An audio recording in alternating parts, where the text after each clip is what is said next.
Bon, alors déjà, on va commencer par le commencement. Non, Edge of Tomorrow avec Tom Cruise, c'est pas une adaptation du manga.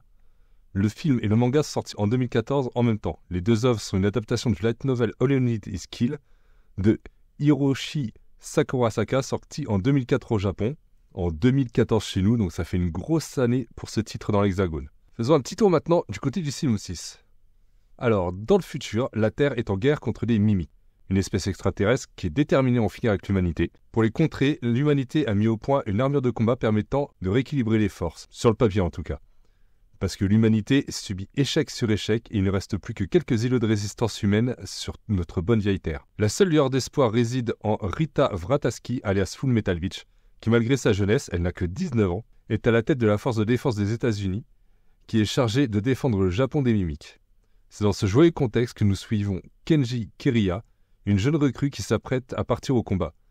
Il est galvanisé par les succès de Full Metal Bitch. Seulement, suite à ce baptême du feu, Kenji se retrouve enfermé dans une boucle temporelle qui le ramène à chaque fois à la veille du combat. Là où le récit fait fort, c'est que malgré le fait que l'action se déroule dans une boucle temporelle, on ne ressent pas de redondance dans le récit. Le héros progresse aussi bien dans ses aptitudes que dans sa façon d'être. Niveau dessin, Obata Takeshi, qui a également œuvré sur Death Note, nous livre des dessins clairs. On a une belle rupture entre le dynamisme et la violence des scènes de combat et la quiétude qu'offrent les quelques moments de calme. En conclusion, ma première approche de l'univers s'est faite via le film Edge of Tomorrow, comme beaucoup d'entre nous. Ayant découvert tardivement l'existence du manga, il m'aura fallu attendre 2019 pour lire ce shonen. Et à ce jour, je n'ai pas encore lu le light novel. All You Need Is Kill n'est pas novateur dans l'utilisation de boucles temporelles. Comme base scénaristique, on se rappelle de Un jour sans fin avec Bill Murray. C'est le premier exemple qui me vient en tête. Néanmoins, le concept est utilisé intelligemment et le contexte est intéressant. Le manga va plus loin que le film et ne se contente pas de nous livrer de belles scènes d'action. Nous avons ici une réflexion sur les conséquences des boucles temporelles. Salut à toi l'effet papillon. Et sur le développement des personnages. Ayant d'abord vu le film, je me suis amusé à pointer les différences entre les deux supports. Pas dans un « Oh non, Hollywood a tout gâché, c'est le diable !» mais dans le développement des personnages et la tournure que prennent les histoires. Tout ça pour vous dire que All You Need Is Kill est un excellent manga complet en 2 tomes et que vous ayez vu le film ou non, vous passerez un bon moment. Au scénario, on retrouve Takeuchi Ryosuke et Sakurazaka Hiroshi. Le dessin est de Obata Takeshi et c'est édité chez Kaze.